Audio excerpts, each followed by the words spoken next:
Yeah, but welcome back. No, Daniel's still sitting here, man. Can you believe that? But you know what? He pulled another wine out of his bag of tricks, and I tell you, this wine rocked my socks. And I said, we got to sit down again. So anyway, when we come back, he's going to tell you all about Carne.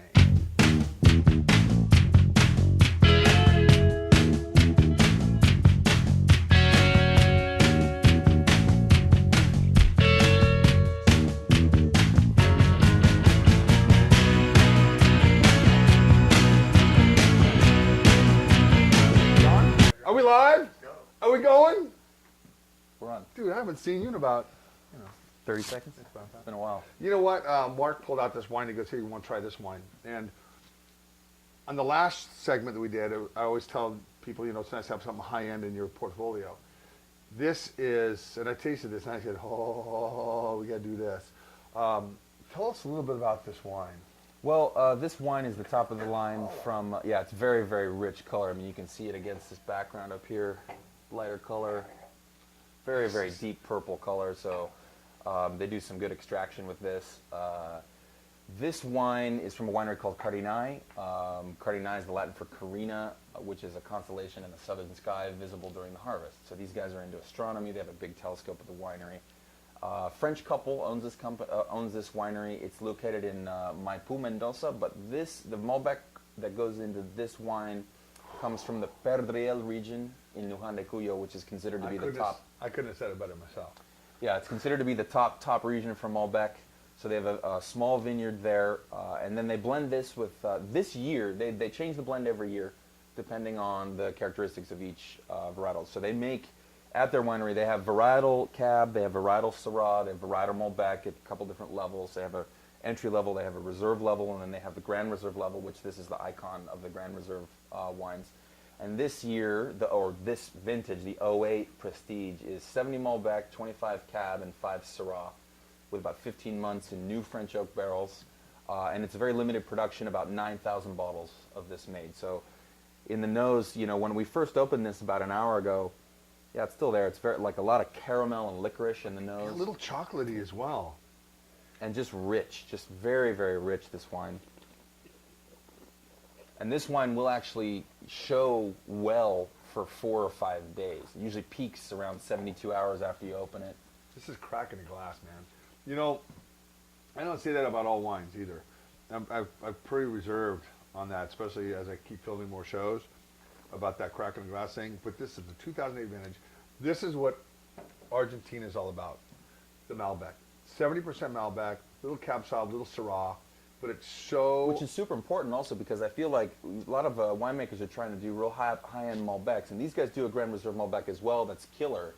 But I feel like Malbec, if you really want to make a high-end wine, you got to blend it with something that has even more kick, Yeah, you're right. I'm not going to argue that at all. And this one has the structure, the depth, the flavors. This is earthy. It's just full of dark fruits. And it's got that minerally, chocolatey, kind of like a tar, caramely edge to it. And that's probably a little bit of the barrel. But man, this is retail about $40 a bottle. And, there's you can go a Palta, which is a little bit more expensive, I think like $65, $70 a bottle. I think that's probably the highest end wine that I know of in Argentina. But then you have this wine here coming in at $40. This is a Wine Geeks wine. This is a wine that if you have people who love Argentinian Malbec, you want to spoil yourself. Face it, we're not going to live forever. If you want to spoil yourself and get a great bottle of wine, this just delivers. The color, the structure. Dude, this is just nice. This is why I'm in the wine business. Because I have so many jokers that walk in this door, walk through that door, trying to pimp out the next best wine, and so many wines are just mediocre. It's not their fault. They're trying to do their best selling all these wines. And some of the wines that Mark brings here are just mediocre. But then there's some wines like this that are just like, wow. I had to go there. But it's true. You have your portfolio, and it's up to you to sell the wine. But at the end of the day, when you have every wine tasted like this, you know how easy my job would be? Sure. It's like take a bottle of this, and this. It's like, okay, great. I'm just going to go down here to the Wine Up and just... That's why they call it work. It is. It is work. But when everything goes right in the vintage, like it did in this vintage, this wine is just beautiful. Well, they pretty much do it year in and year out because this wine gets scores pretty much every year in the low 90s. You know, from all the major press, Tanzer, Parker, you name it, and What did this do? Do you know? 91.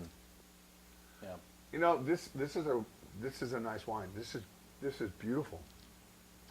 Yeah, this makes my job easy. Now it's just being able to have everybody afford $40 bottles of wine is the next step.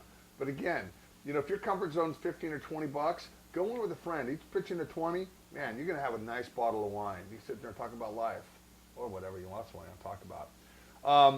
So 9,000 bottles of wine. Not much is probably brought up here to the States. We have 23 cases in storage right now. Yeah, and we're bringing up the rest of the vintage. And what did the 07 do compared to the 09? The 07. Oh, you mean what's the quality like? Yeah. Oh, the quality of the Pretty 07. consistent?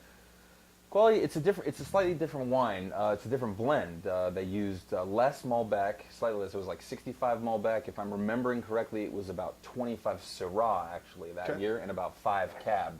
So the characteristics were very, very different because these guys actually, Cardinal's Syrah is fantastic. It's out of this world. When we have some more of that, we'll bring that to you as well.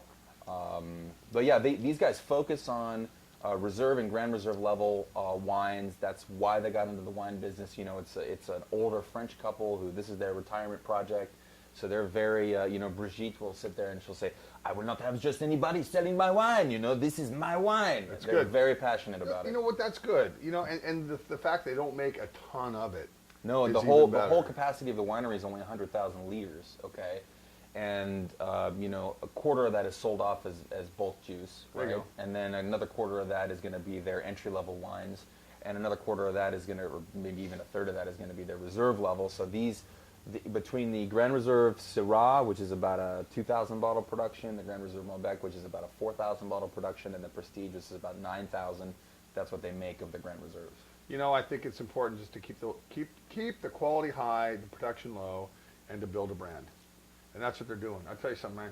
Guys, if you want a bottle of great blended Malbec Cab Syrah, this is it. It just doesn't get much better than this.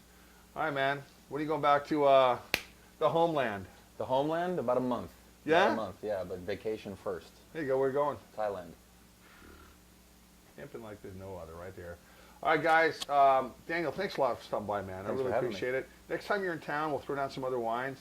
When are you thinking about coming back? November, December? Actually, probably sooner. Very cool. But Gonna we'll bring be the in wife touch. with you? Yeah. Awesome. Absolutely. Good for you. All right, guys. Hey, thanks a lot for tuning in. We come back. We're gonna sit down with somebody else and pimp out their wines. Have a great day.